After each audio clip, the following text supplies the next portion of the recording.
Hello, good morning. Durga Pal ma'am की class में आप सबका स्वागत है। Good morning class, welcome back to Durga Pal ma'am's class. इस क्लास में आज आप पढ़ेंगे क्लास 8 मल्हार बुक से चैप्टर 3 एक आशीर्वाद कविता के प्रश्न उत्तर। ये प्रश्न उत्तर का पार्ट 2 है। पार्ट 1 के क्वेश्चन आंसर्स का वीडियो पहले ही आ चुका है, आपने देख लिया होगा। अगर नहीं देखा है तो इसके डिस्क्रिप्शन में लिंक दिया गया है। अगला प्रश्न है, आना और जाना दो महत्वपूर्ण क्रियाएं हैं।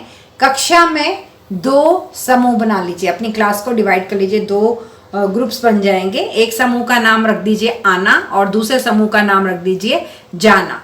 आप अपने अपने समूह में इन दोनों क्रियाओं का प्रयोग करते हुए सार्थक वाक्य बनाइए और उन्हें चार्ट पेपर पर चिपकाकर अपनी कक्षा में लगाइए। तो आपको आना और जाना इन दो शब्दों से वाक्य बनाने हैं। तो पहले हम आना से वाक्य बनाते हैं। वह हर सुबह दौड़ने आता है। मेरी सहेली कल मेरे घर आई। गर्मी में ठंडी हवा चलने से सबको राहत आई। क्या आप कल हमारी मदद करने आओगे?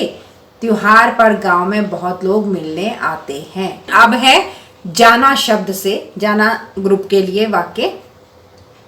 पापा दफ्तर काम पर जल्दी गए। हम सब बाजार सामान खरीदने जा रहे हैं। परीक्षा खत्म होने के बाद बच्चे घूमने जाएंगे। दीदी रोज लाइब्रेरी पढ़ने जाती हैं। रात होने से पहले ही किसान खेत से घर चले गए। अगला प्रश्न है, हंसें मुस्कुराएं गाएं। डायरी लिखनी है। अपने किसी एक दिन की समस्त गतिविधियों पर ध्यान दीजिए। जो भी एक्टिविटी आपने एक दिन में की है, जो भी किया है सुबह उठ करके रात के सोने तक, उस पर आपको ध्यान देना है और अपनी डायरी में लिखिए कि आप दिन भर में कब कब हंसे, कब कब मुस्कुराए, कब गाए, कब रूठे, कब मचले, सारा डायरी में नोट कीजिए। तो ये डायरी लेखन है, व्याकरण का ही क्वेश्चन है ये। मेरी डायरी एक दिन की झलक और तारीख है आज 7 सितंबर 2025, स्थान घर। आज का दिन भावनाओं से भरा हुआ। सुबह 8 बजे मम्मी ने प्यार से उठाया और नाश्ता परोसा। मैं मुस्कुरा उठा। 11 बजे पढ़ाई करते करते बोर हो गया तो अपना पसंदीदा गाना गाया, मन खुश हो गया। 1 बजे खाना पसंद का नहीं था, थोड़ा सा रूठ गया। 2:30 बजे मम्मी ने चॉकलेट दी, फिर मुस्कुराया। 2:30 को 2:30 बोलते हैं हिंदी में। शाम 5 बजे खेलने नहीं जाने दिया, मचल गया। 7:30 बजे टीवी पर पसंदीदा शो देखकर हंसा और गाया। रात 9 बजे मम्मी पापा के साथ बातें की, हंसे और दिन की थकान दूर हो गई। तो ये है डायरी लेखन। अगला प्रश्न है पाठ से आगे प्रश्न अभ्यास। पृष्ठ यानी पेज 41 से 44 तक आपकी बात। कविता के माध्यम से बड़े लक्ष्य निर्धारित करने और उन्हें पूरा करने का आशीर्वाद दिया गया है। दिन प्रतिदिन के जीवन में आपको अपने माता पिता, अध्यापक या परिवार के दूसरे लोगों से किस तरह के आशीर्वाद मिलते हैं, अपनी लेखन पुस्तिका में लिखिए। और इसके साथ दूसरा प्रश्न भी है कि आप भी अपने छोटों के प्रति किसी न किसी प्रकार की शुभेच्छा यानी आशीर्वाद उनके लिए देते होंगे, छोटे भाई बहन, उन्हें भी लिखिए कि आप क्या आशीर्वाद देते हैं और आपको क्या आशीर्वाद मिलते हैं, वो भी लिखना है। तो पहले क का उत्तर। कविता की तरह हमारे माता पिता, अध्यापक और परिजन हमें भी आशीर्वाद देते हैं। माता पिता हमें क्या आशीर्वाद देते हैं? स्वस्थ रहो, खुश रहो, बुद्धिमान बनो, ये आशीर्वाद देते हैं। अध्यापक कहते हैं अच्छे रास्ते पर चलो, मेहनत करो, पास हो, प्रथम आओ, फर्स्ट आओ, ये आशीर्वाद देते हैं। परिजन हमें कहते हैं तुम्हारी मनोकामना पूर्ण हो, जो सपना देखा है वो पूरा हो जाए, तुम्हारा लक्ष्य मिल जाए, जीवन में सफल हो जाओ। अब हम क्या अपने छोटों को, मतलब आप क्या अपने छोटों को आशीर्वाद देते हैं? मैं अपने छोटे बच्चों और भाई बहनों के प्रति शुभेच्छाएं इस तरह व्यक्त करती हूँ। उन्हें अच्छे अंक प्राप्त करने की शुभकामना देती हूँ। उन्हें स्वास्थ्य और खुशहाल जीवन की कामना करती हूँ। उन्हें हमेशा ईमानदार और मेहनती बनने के लिए प्रेरित करती हूँ। अब है सपनों की बात। आप क्या करना चाहते हैं, क्या पाना चाहते हैं, उसे एक पर्ची पर लिखिए। ठीक है, पर्ची पर अपना नाम लिखना जरूरी नहीं है। अपने अध्यापक द्वारा लाए गए डिब्बे में अपनी पर्ची डाल दीजिए कि मैं जो बनना चाहते हैं, जैसे आपने दिया डॉक्टर, वैज्ञानिक, इंजीनियर, मैकेनिक, जो भी आप बनना चाहते हैं वो आपने एक पर्ची में लिखा और पर्ची को टीचर के द्वारा लाए हुए डब्बे में डाल दिया। अध्यापक एक एक करके इन पर्चियों पर लिखे सपनों को पढ़कर सुनाएं। सभी विद्यार्थी अपने अपने सुझाव दें कि उन सपनों को पूरा करने के लिए किस तरह के प्रयत्न करने होंगे, किस तरह से योजना बनानी होगी, किससे और किस प्रकार का सहयोग लिया जा सकता है, लक्ष्य प्राप्ति में संभावित चुनौतियां कौन कौन सी हो सकती हैं, ये डिस्कस करना है क्लास में। तो पर्ची एक एक्टिविटी है। तो अगर आपकी क्लास में ये एक्टिविटी होती है, आपके टीचर ये कराते हैं, तो आपके पास बोलने के लिए कुछ होना चाहिए। मैंने इसका पूरा उत्तर तैयार किया है यहाँ पर, जो आपको कहीं और नहीं मिलेगा। दुर्गा पाल मैम की क्लास में मिलेंगे ऐसे क्वेश्चन आंसर्स आपको। तो अगर एक्टिविटी होती है तो आप ये सब बोल सकते हैं। आप क्या बनना चाहते हैं? डॉक्टर बनना, लोगों की मदद करना, पर्ची पर लिख सकते हैं। अच्छा खिलाड़ी बनना, प्रतियोगिताओं में जीतना, अच्छे अंक प्राप्त करना, उच्च शिक्षा हासिल करना, ये सपना आप पर्ची में लिख सकते हैं। अब जब डिस्कस होगा कि सपनों को पूरा करने के लिए क्या करना पड़ेगा, तो आप कहेंगे रोज पढ़ाई करनी पड़ेगी, प्रैक्टिस करनी पड़ेगी, समय का सही उपयोग करना पड़ेगा, धैर्य और मेहनत बनाए रखनी पड़ेगी। अच्छा, प्लानिंग क्या करेंगे, योजना क्या बनाएंगे आप? तो योजना हम बनाएंगे, अपने छोटे छोटे लक्ष्य तय करेंगे, हर दिन का समय सही ढंग से बांट देंगे, इस टाइम ये करेंगे, इस टाइम ये करेंगे, इस टाइम ये प्लानिंग होगी। और कठिनाइयाँ और चुनौतियों के लिए हम तैयारी करेंगे कि जो हमारे रास्ते में जो कठिनाइयाँ आएंगी उनको हम कैसे पार करेंगे, इस बात के लिए हम पहले से तैयारी करके रखेंगे। अगला पॉइंट था कि आप सहयोग किससे लेंगे, तो आप कह सकते हैं कि माता पिता से और अध्यापक से हम मार्गदर्शन ले सकते हैं, मतलब गाइडेंस ले सकते हैं, वो हमें गाइड करेंगे। दोस्तों और वरिष्ठों से, वरिष्ठ का मतलब होता है बड़े लोग, जो आपके परिवार में या जान पहचान में बड़े लोग हैं, उनसे हम सलाह ले सकते हैं। जरूरी संसाधन और सामग्री का सही उपयोग करना। संसाधन का मतलब होता है रिसोर्सेज, सामग्री मतलब मटेरियल। जैसे अगर आप डॉक्टर बनना चाहते हैं तो आपके पास क्या क्या रिसोर्सेज है, मतलब आप गवर्नमेंट कॉलेज से डॉक्टरी कर सकते हैं या फिर प्राइवेट कॉलेज से कर सकते हैं। सामग्री मतलब आपकी जो बुक्स हैं उनका सही उपयोग करना, जो आपके पढ़ाई के लिए किताबें हैं, आपके पास ट्यूशन्स हैं या कोचिंग है, इनका सही उपयोग करना। लक्ष्य प्राप्ति में संभावित चुनौतियां। अगर आप अपने लक्ष्य को प्राप्त करने की कोशिश कर रहे हैं तो क्या क्या चुनौतियां आ सकती हैं बीच में? एक तो समय की कमी हो सकती है।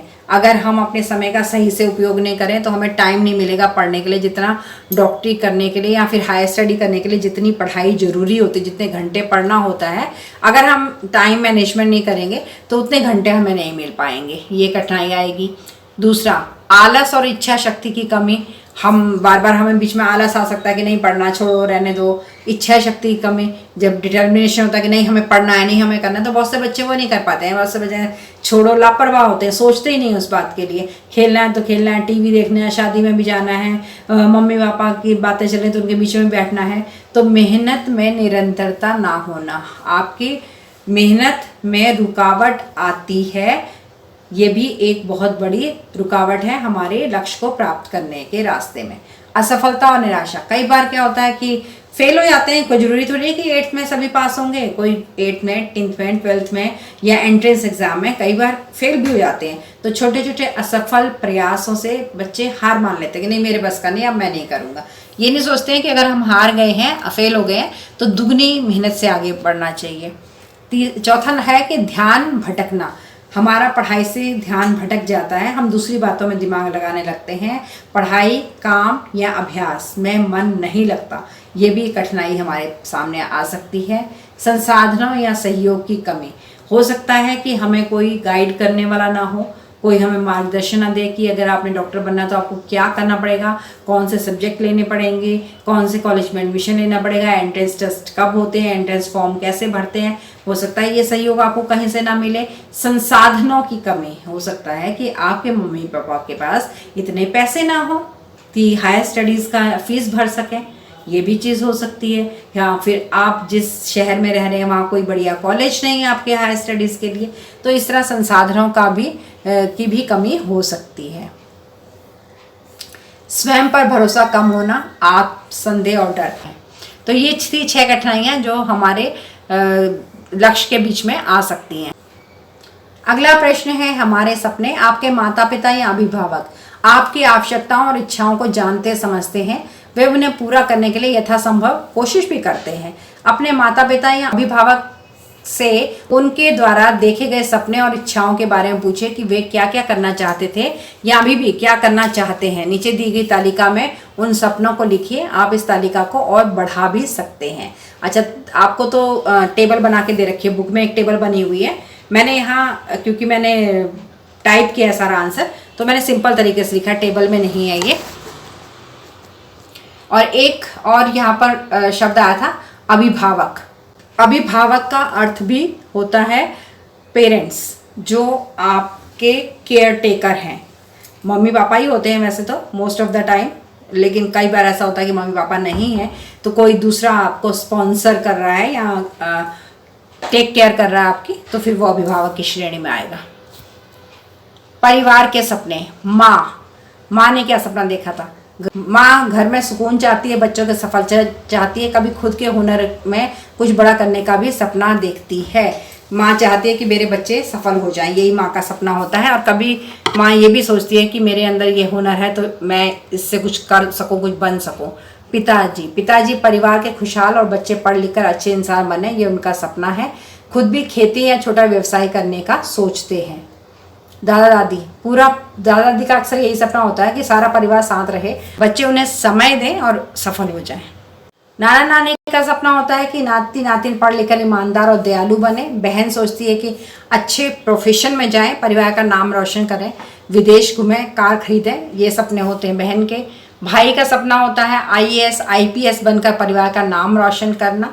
सबके सपने। प्रतिदिन की आवश्यकताओं को पूरा करने में बहुत से लोग सहयोग देते हैं, जैसे शाक विक्रेता मतलब सब्जी बेचने वाला, स्वच्छता कर्मी यानी कि सफाई करने वाला, रिक्शा चलाने वाला, सुरक्षा कर्मी, गार्ड वगैरह जो वॉचमैन रखे होते हैं। इनमें से किसी एक से साक्षात्कार कीजिए। साक्षात्कार का अर्थ है इंटरव्यू लेना, और उनके सपनों के विषय में जानिए। साक्षात्कार के समय कौन कौन से प्रश्न हो सकते हैं, उनकी एक सूची बनाइए। तो साक्षात्कार के समय जो भी प्रश्न पूछे जाएंगे वो ये हैं: आपका नाम और काम क्या है? आप रोज कितने समय तक काम करते हैं? आपको अपना काम पसंद है या ये मजबूरी में कर रहे हैं? आपको अपने काम में क्या सबसे अच्छा लगता है? आपके सपने क्या हैं? आप जीवन में क्या बड़ा करना चाहते हैं? अपने सपनों को पूरा करने के लिए आप क्या कोशिश कर रहे हैं? क्या आपका परिवार और दोस्तों का सहयोग आपको मिलता है? अगर कोई बाधा आए तो आप उसे कैसे पार करते हैं? आपका भविष्य में क्या लक्ष्य है और आप अपने काम से दूसरों की मदद कैसे करते हैं? तो ये क्वेश्चंस हैं जो आप किसी से भी पूछ सकते हैं, चाहे वो वॉचमैन हो, सफाई कर्मी हो, जो भी हो, उससे आप ये क्वेश्चंस 10 पूछ सकते हैं और उसका साक्षात्कार ले सकते हैं। Thanks for attending Durga Pal Ma'am's class. Please like, share, subscribe and don't forget to leave a lovely comment. Thank you.